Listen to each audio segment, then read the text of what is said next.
Tava todo mundo tranquilo e do nada fecha tudo, lockdown, ninguém pode mais sair de casa. Quais foram os primeiros desafios ali? Eu, nessa época, ainda não fazia parte da maçonaria, mas quais foram como que foi esse impacto, né, no caso das lojas? Tudo tem que fechar tudo, não pode mais ninguém sair. Quais foram esses primeiros desafios e como que as lojas fizeram aí, de modo geral, para tentar suplementar, digamos assim, essa primeira dificuldade?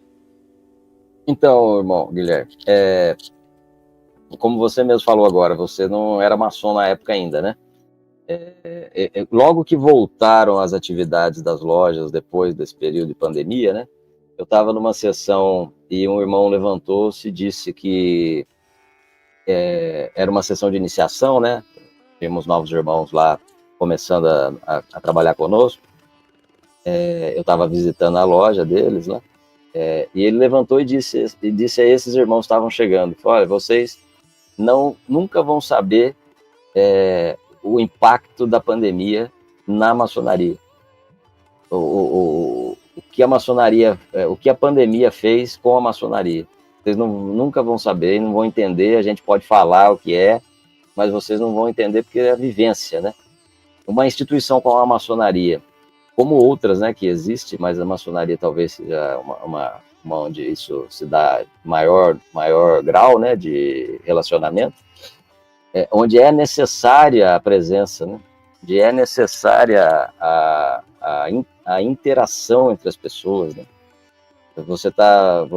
Você necessita de estar presente ali com os outros membros da loja, né, até para realizar os próprios trabalhos, o sucesso daquilo que vai ser feito, né, transmissão, né.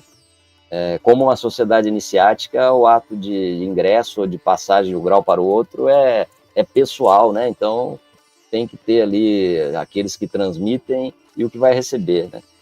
Então, de fato, a gente pode falar hoje assim, o que aconteceu foi terrível, a pandemia foi terrível, né?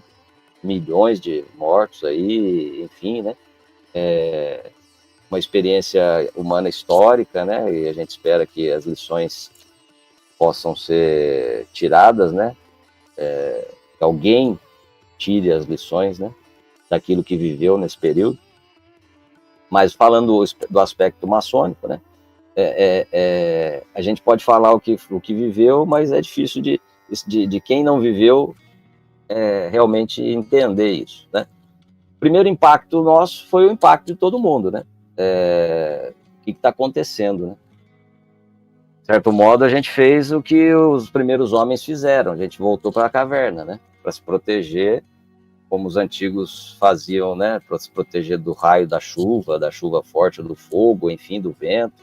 Foi para a caverna, a gente sem saber o que era, como se deveria proceder, as Quanto tempo ia durar? autoridades, quanto tempo ia durar, as autoridades recomendaram que a gente se recolhesse aí nas nossas casas, né? Enfim, tudo aquilo que a gente viveu, né? E aí, maçonicamente, o primeiro momento foi um retrato desta situação de não saber o que fazer no âmbito da vida, né? Então, como nós vamos fazer maçonaria? Alguns não queriam que a gente fizesse, que a gente chama de reuniões virtuais, né? Vamos fazer uma reunião virtual. Nenhuma reunião virtual é uma reunião maçônica no sentido do contexto da prática maçônica. Claro. Ela é uma reunião de estudos maçônicos. No começo ela nem era muito disso, ela era uma reunião para a gente ver os irmãos, conversar com os irmãos, saber como é que estava, se estava precisando de alguma coisa. Naturalmente, dentro desse contexto, a gente falava, vamos apresentar um trabalho aqui, fazer uma reflexão, né? Enfim. Depois isso foi tomando forma, né? Tanto é que surgiram aí inúmeras lojas, inúmeros grupos que realizam trabalhos até hoje, né? E aí criaram roteiros, né? Coisas assim, inspiradas no que a gente faz em loja, né? Na forma como a gente faz, para isso. Mas muitos, volto a repetir, naquele início não queriam que essas reuniões acontecessem, né? Nós tivemos essa dificuldade, né? Houve, às vezes, até assim, algumas manifestações, houveram, né, algumas manifestações mais incisivas, né, no sentido de não permitir que se fizesse, né.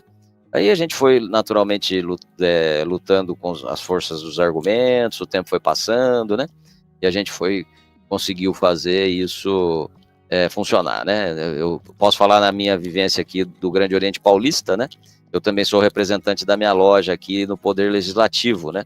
Como eu disse lá no começo, a maçonaria tem uma organização administrativa, né? Então ela se organiza também na forma de decidir as coisas, né? Então não é só o presidente da associação, que no caso é o grão-mestre, que tem poder para isso, né? Os associados, né, elegem seus representantes, as lojas elegem seus chamados deputados, né, para que ajudem a fazer ali a legislação que norteia, né, que organiza ali o regulamento interno, enfim. Da instituição, no caso, Potência Maçônica, e falando eu aqui do Grande Oriente Paulista. Então, no Grande Oriente Paulista, a gente fez a revisão de toda a legislação na época, e a gente inseriu essas questões de reunião virtual, aí colocou regras para isso, né? Então, talvez, eu não quero aqui dizer isso de uma forma assim, né, para falar, fomos os primeiros, né? Mas talvez tenhamos sido nós, sim, um dos primeiros a fazer essa adequação na legislação, até pela necessidade também de manter a própria instituição funcionando, né?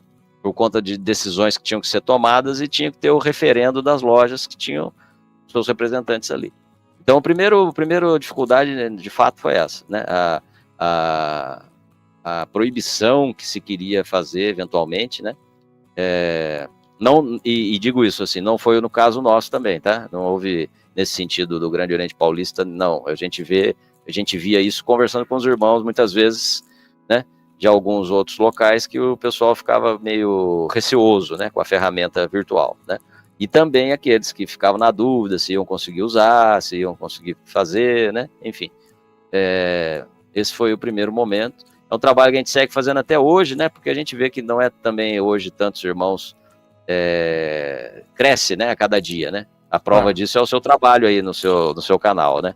É uma prova de que isso cresce a cada dia, né? Então, essa questão, a ferramenta assusta, né? Assusta um pouco. E foi um dos desafios marcantes que nós vivemos.